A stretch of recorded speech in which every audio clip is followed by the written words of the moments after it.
राधे राधे दोस्तों। आज हम बात करेंगे नौ कन्याओं की कि नवरात्रि में 9 दिन व्रतों के बाद जब हम 9 कन्याएं खिलाते हैं तो कन्या खिलाने का बहुत महत्व होता है। कन्या पूजन के लिए अलग अलग आयु की कन्याओं को आमंत्रित करते हैं। इस पूजन में 1 वर्ष तक की कन्या को नहीं बुलाया जाता है।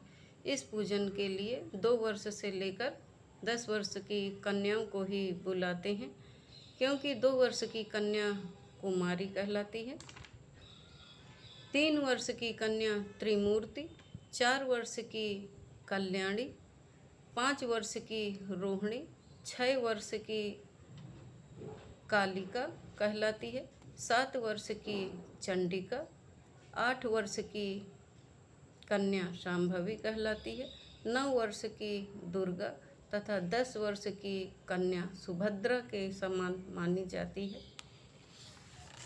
इसलिए 10 वर्ष के अंदर ही कन्याओं को बुलाएं।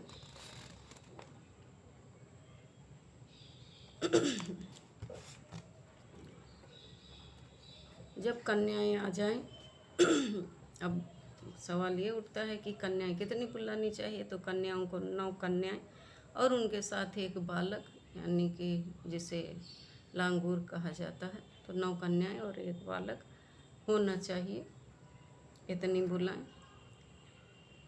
किसी पात्र में उनके पैर जरूर धुलवाएं, उनको चुनरी ओढ़ाएं, महावर लगाएं, टीका लगाएं, चावल भी टीका में लगाएं।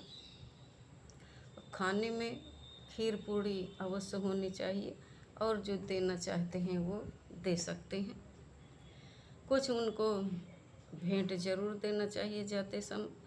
वैसे अनाज देने का बहुत महत्व है, इसलिए थोड़ा सा चावल और या गेहूँ पन्नी में थोड़ा थोड़ा दे दें, बहुत महत्व है इसका।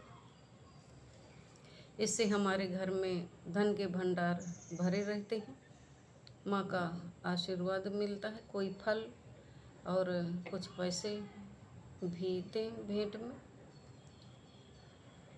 जब खाकर कन्याएं जा रही हों तो उनसे ज़रूर बोलना चाहिए कि हमारे घर ज़रूर आना, कि बेटा आते रहना, कल वापस आना, आ जाना।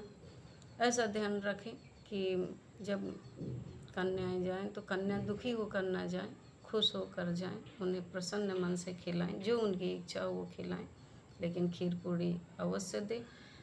सभी कन्याओं का पैर छूकर आशीर्वाद जरूर लें। सभी जो भी अपने घर में सदस्य, उन सदस्यों से भी कहें कि आशीर्वाद लें। उनके पसंद की चीज़ें आप दे सकते हैं, जैसे खेल खिलौने, गुड्डा गुड़िया, या जो भी उनकी आपकी श्रद्धा अनुसार जो उनके उपयोग में हो दें, उनको पसंद हो दे सकते हैं। कन्या पूजन में सबसे ज़रूरी होता है उनके पैर धोना, महावर लगाना, चुनरी उड़ाना, टीका लगाना, पैर धोना, ये सब बहुत ज़रूरी होता है। आप ज़रूर करिए। नवरात्रि में 9 दिनों में किसी भी दिन कन्या पूजन कर सकते हैं, पूरा फल मिलेगा। लेकिन अष्टमी और नवमी 2 तिथियों का महत्व अधिक होता है, विशेष फलदायी होती हैं। कन्या पूजन 8 बजे से 12 बजे तक हो जाना चाहिए, यही शुभ मुहूर्त होता है। आप कन्या खिलाएं और माँ का आशीर्वाद लें। जय माता की।